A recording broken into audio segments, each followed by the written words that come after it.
या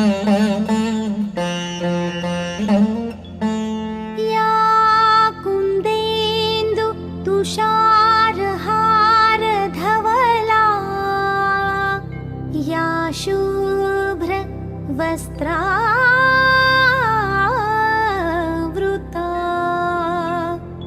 या वीणा वरदण्डमण्डितकरा या श्वेत पद्मासना।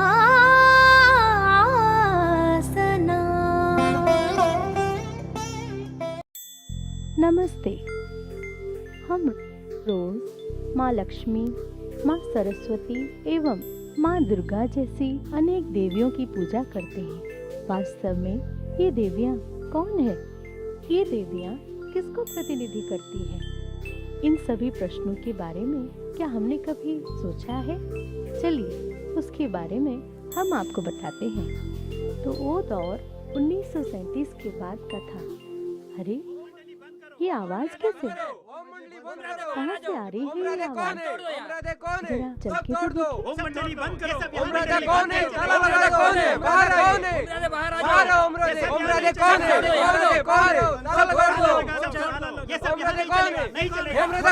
बाहर आइए।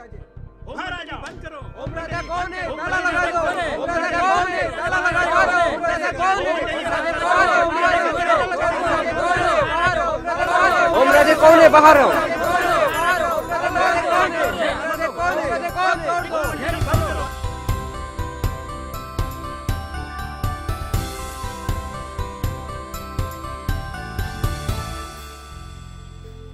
ओम मंडली इस संस्था का प्रारंभ 1937 में हुआ।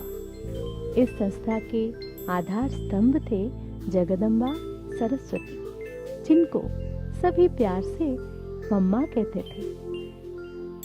उनके ही विरुद्ध लोगों के आक्रोश से ये आवाज, स्त्री हो चाहे पुरुष, बच्चे तथा वृद्ध, सबके लिए मम्मा एक प्रकार से एक सच्ची माँ की महसूसता कराती थी।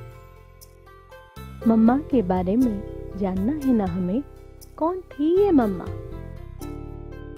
मम्मा में ऐसी कौन सी विशेषता थी जो वो हम सबकी माँ बन गई? इतनी महान व्यक्तित्व वाली मम्मा को जानने के लिए चलिए हम एक नाटक देखते हैं। इस नाटक के पात्र और संदर्भ बिल्कुल ही यथार्थ है। प्रिय दर्शकों, जो आप सभी ओम मंडली का ड्रामा देखने आए हैं, आप सभी का हार्दिक स्वागत है। अगली घंटी के बाद नाटक शुरू होगा।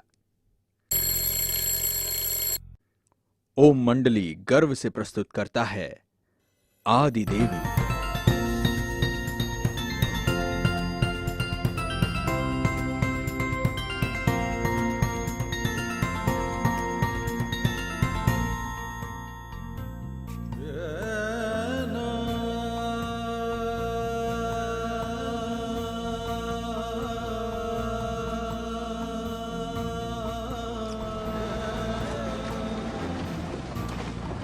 सन 1919 में राधे नामक एक कन्या का जन्म अमृतसर के एक बहुत धनवान परिवार पोकरदास और रोचा के घर हुआ।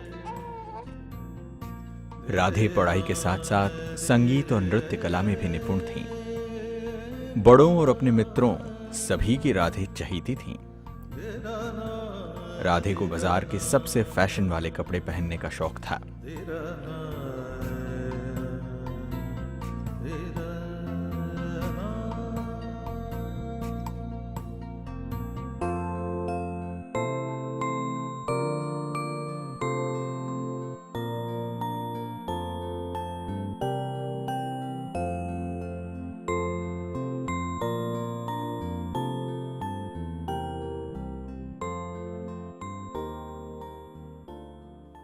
राधे की नृत्य बहुत ही सुंदर था।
अपने पिता पोकर दास की मृत्यु के बाद राधे और उनकी माता दोनों अपनी मौसी के यहां रहने के लिए सिंध हैदराबाद में चले गए।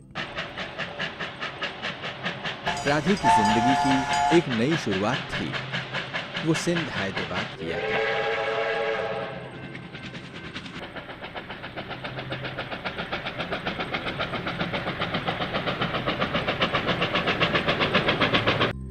यह सारी घटनाएं सन 1937 के बाद की हैं, जब स्वयं परमात्मा दादा लेखराज, जो एक हीरों के व्यापारी थे, उनके तन का आधार लेकर आध्यात्मिक ज्ञान दे रहे थे।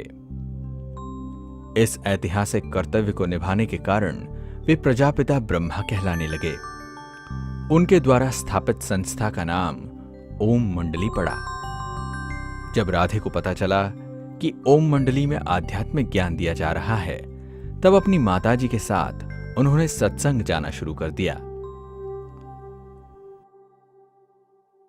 बहुत अच्छा अनुभव हुआ ना? हाँ हाँ, सही में।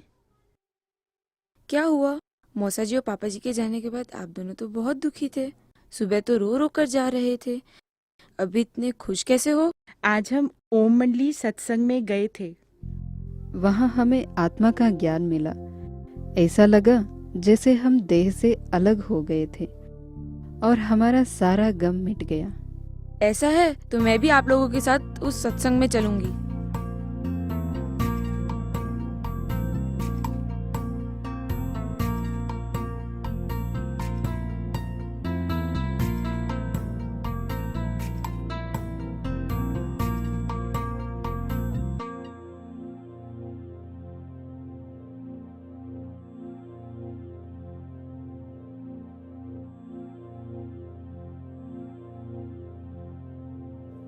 सत्संग में सभी अपने आप को एक आत्मा अनुभव करते हुए ओम ध्वनि का उच्चारण करते थे। जब राधे ओम शब्द का उच्चारण करने लगी, तब अनेकों को दिव्य अनुभूतियां होने लगी। राधे की ये ओम ध्वनि बहुत मशहूर होने लगी। अनेकों लोग वह अनुभव करने वहां आने लगे। इसी कारण से राधे ओम राधे कहलाने लगी।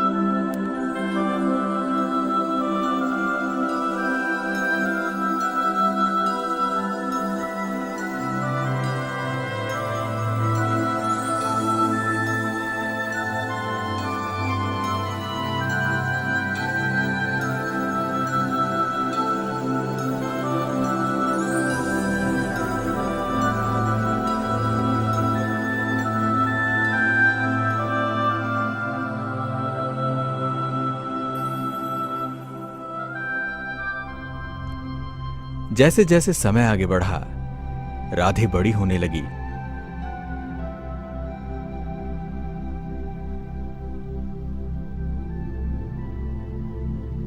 साथ साथ सत्संग भी विस्तार को पाने लगा। 8 माताओं और कन्याओं का एक ट्रस्ट बनाया गया, जिसकी प्रमुख मम्मा बनी। ब्रह्मा बाबा ने ओम मंडली की सारी संपत्ति ट्रस्ट के नाम कर दिया। राधे ने 350 यज्ञवत्सों की देखभाल की जिम्मेदारी ले ली और इसके कारण वो ईश्वरीय यज्ञ की माता बन गई। सभी राधे को, जो इस यज्ञ की माता बन चुकी थी, उन्हें मम्मा कहने लगे। मम्मा गुणों की खान और गुप्त सेवाधारी थीं। मम्मा परमात्मा की याद में शांतिपूर्वक और प्रसन्न अवस्था में रहकर यज्ञ सेवा करती थीं। मम्मा ने ईश्वरीय ज्ञान को गहराई से समझकर सभी बच्चों को सरल भाषा में समझाती थीं। इस तरह मम्मा ज्ञान की देवी सरस्वती बनी।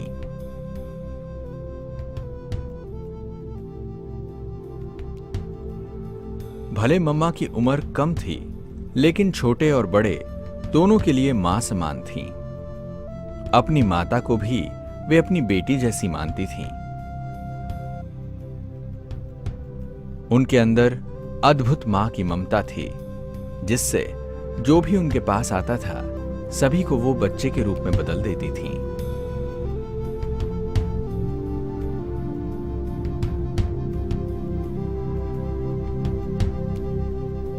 आप सब परमात्मा के बच्चे हैं। जैसे परमात्मा मधुर गुणों का सागर है, आपको भी वैसा ही बनना है। ईश्वर को जानना है तो जरूरी है कि आप खुद को जानो।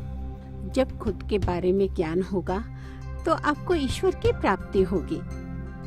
मम्मा से अलौकिक और आत्मिक प्यार की प्रवाह बहती रहती थी, जो सभी के हृदय को छू लेती और एक अनोखी अनुभूति कराती थी।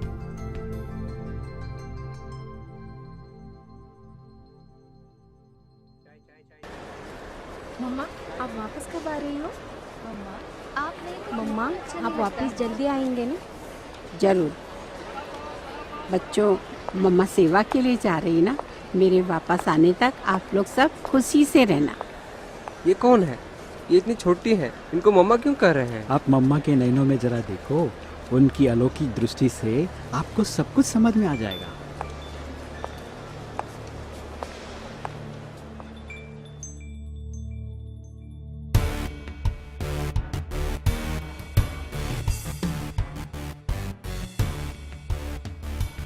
आ जाओ।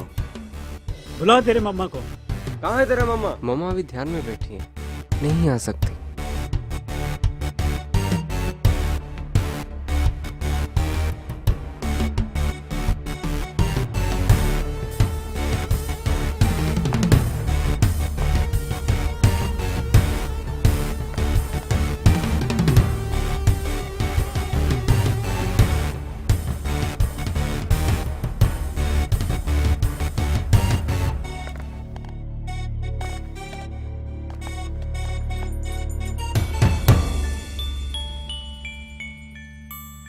बच्चों, मम्मा से मिलने आए हो क्या? नहीं मम्मा, मम्मा को भगाने के लिए आया, लेकिन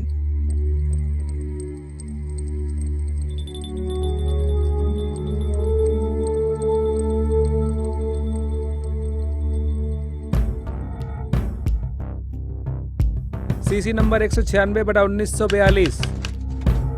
निवेदक एंटी ओम मंडली, मुजरिम दादा लेखराज। पहला गवाह ओम राधे।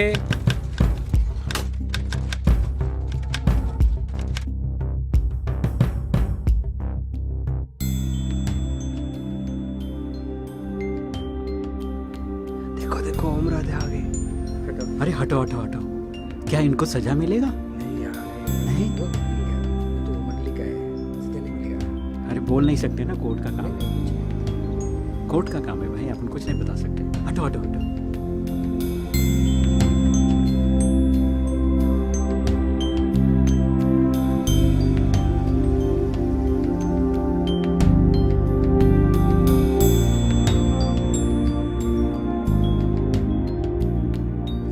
भगवत गीता पर हाथ रखकर ईश्वर को सर्वव्यापी मानकर कसम खाओ कि मैं जो कुछ कहूंगी वो सच कहूंगी। जज साहब, मैं आपको तो देख सकती हूँ, परंतु ईश्वर हाजिर नाजिर है कि नहीं ये मैं नहीं जानती। जिसको मैं देख नहीं सकती उसकी कसम कैसे खा सकती हूँ? मैं आपको आत्मा के रूप में देख सकती हूँ, इसलिए मैं आपको हाजिर नाजिर मानकर कसम ले सकती हूँ कि मैं जो कहूँगी सच कहूँगी, अगर आपकी इजाजत हो तो। Order order. मैं ईश्वर नहीं हूँ, मेरे नाम पर कसम नहीं खा सकती हो। ईश्वर के नाम पर ही कसम खानी है। अदालत का नियम कोई भी तोड़ नहीं सकता। जब ईश्वर को सब जगह देख नहीं सकते हैं तो सर्वव्यापी कहकर उनकी झूठी कसम कैसे खाऊं? ये अदालत है, कोई सत्संग नहीं। आप मुझे ज्ञान नहीं सिखाए, यहाँ के नियमों का पालन करना पड़ेगा, नहीं तो आपको सजा हो सकती है। जैसे आप अदालत का उल्लंघन नहीं कर सकते, उसी प्रकार मैं परमात्मा की निंदा नहीं कर सकती।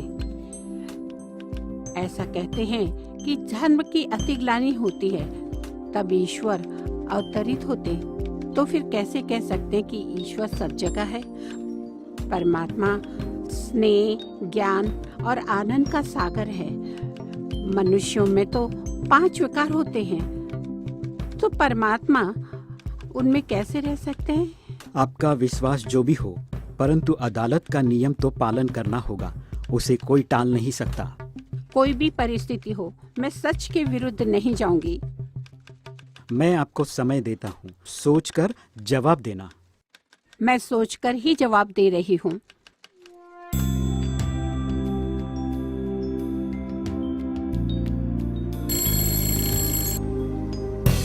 इनको अरेस्ट कर लो।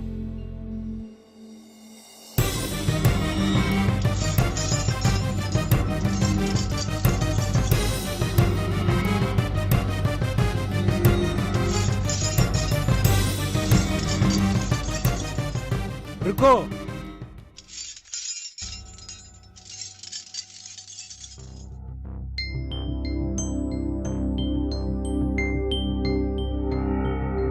ये अदालत अभी स्थगित की जाती है।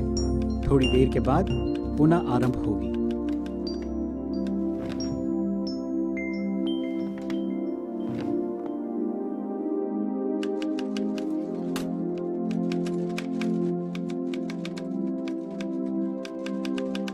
अदालत की कार्रवाई शुरू की जाए। आप सब लड़कियां अपना घर छोड़कर दादा के पास क्यों जाती हो? दादा से ईश्वरीय ज्ञान प्राप्त करने जाते हैं हम। पर जज साहब, आपसे एक प्रश्न पूछूं? अगर पुरुष घर छोड़कर संन्यास धारण कर लेते हैं तो उनके खिलाफ केस करेंगे? तो फिर स्त्रियों से ये प्रश्न क्यों पूछा जाता है? ईश्वर के आगे दोनों बराबर है। जब स्त्री रूहानी ज्ञान प्राप्त कर लेती है तो लोगों को खुश होना चाहिए ना? दादा के कितने बच्चे हैं? जज साहब, हम दादा को व्यक्ति के रूप में नहीं देखते हैं, हम तो उनसे ईश्वरीय ज्ञान प्राप्त करने चाहते हैं। कोई बता सकता है क्या कि ईश्वर के कितने बच्चे हैं?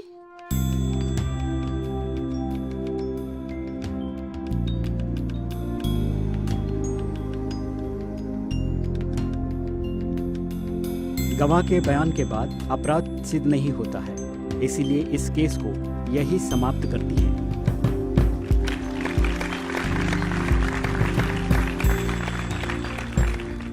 वह ओम मंडली के इतिहास में एक महत्वपूर्ण निर्णय था। यह सत्य की विजय थी। चाहे गांव हो या शहर, मम्मा सड़कों पर चलते चलते भी सभी को ईश्वरीय संदेश देती रहती थीं। साधु सन्यासी, राजनीतिक नेता व राष्ट्रीय नेता सभी मम्मा से ज्ञान सुनकर प्रभावित हो जाते थे। ईश्वरीय संदेश सभी दिशाओं में फैलने लगा।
इन सब के साथ साथ मम्मा अपनी आंतरिक तपस्या पर भी पूरा ध्यान देती थीं। मम्मा को चांदनी रात में ईश्वरीय याद में खोए हुए देखना बड़ा ही मनमोहक दृश्य होता था। वह परमात्मा के प्रति दिव्य प्रेम था।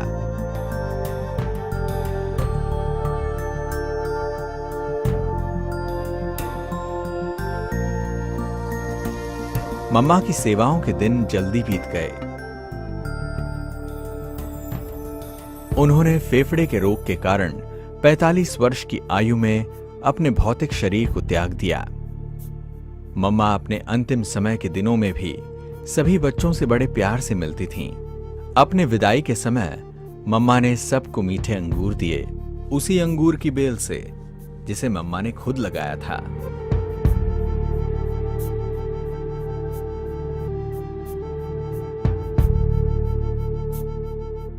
मम्मा सभी के दिलों में आज भी बसी हैं। मम्मा की गुप्त और निस्वार्थ सेवा की आध्यात्मिक चमक आज भी सुंदर चांदनी की तरह चारों ओर फैल रही है।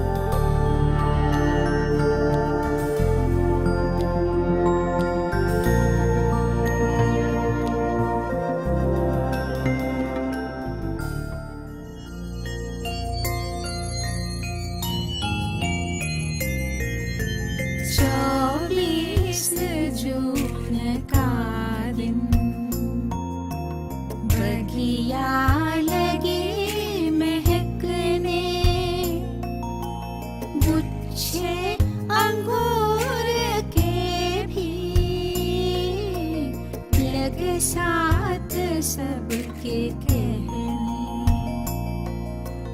माँ तेरी याद आई, अब तुम भी पास आओ, सब याद कर रहे, इन सब से मिलके जाओ। वीणा जरा बजाओ, एक बार गोद ले लो, कुछ और ना सही दो, सखियों से अपनी मिलो।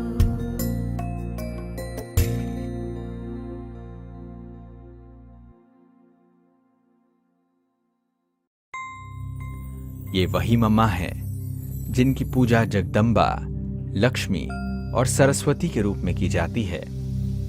यह अतीत की वह सच्चाई है जो इतिहास में महिमा योग्य बन जाता है। मम्मा एक पुण्य आत्मा थी।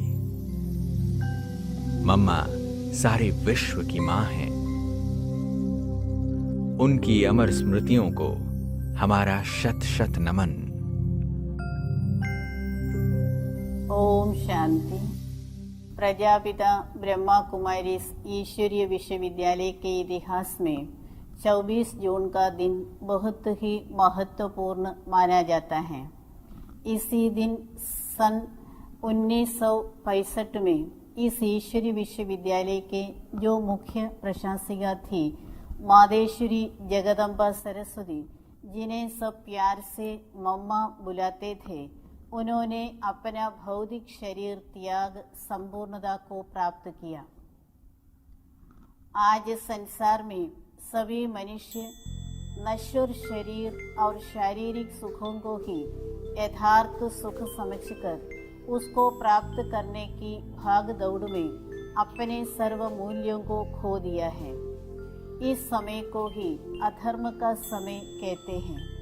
आज चारों ओर आध्यात्मिक ज्ञान का अभाव है, इसलिए स्वयं साक्षात विद्या की देवी सरस्वती इस समय सृष्टि में आत्मज्ञान प्रदान कर खोए हुए सभी मूल्यों को वापस स्थापित कर रही है। एक समय भारत में अनेक देवी देवताएं एक साथ रहते थे। उनकी यादगार में 33 करोड़ देवी देवताएं नमः ऐसा गायन भी है। इन देवियों में सर्वप्रधान देवी विद्या की देवी सरस्वती है। भौतिक विद्या और आध्यात्मिक विद्या दोनों एक सिक्के के दो हिस्से हैं। भौतिक विद्या से हमको भौतिक सुख सुविधा प्राप्त होती है, लेकिन आध्यात्मिक ज्ञान मन बुद्धि को श्रेष्ठ और शक्तिशाली बनाता है और अनेक देवी गुण जीवन में लाते हैं, जिससे हमारा समाज श्रेष्ठ बनता है। पूरे विश्व में विद्या की देवी सरस्वती को कामधेनु, आदि शक्ति, महालक्ष्मी, महाकाली, दुर्गा इत्यादि देवी के रूप में गायन और पूजन करते हैं। इस कर्म क्षेत्र में मम्मा सरस्वती विविध भावों से और विभिन्न रूपों से अपना कर्तव्य निभाकर 24 जून 1965 को इस साकार शरीर को त्याग अविस्मरणीय बन गई। उस समय मात्र 45 वर्ष की ही थी हमारी मम्मा। भक्ति में भी सरस्वती को युवा अवस्था में ही दिखाती हैं। इस छोटी आयु में ही दुनिया को एक नई दिशा प्रदान करती हुई अपने लक्ष्य को प्राप्त किया। मम्मा सदा ही एक जागती ज्योति बन हमारे दिल में अमर रहेंगी।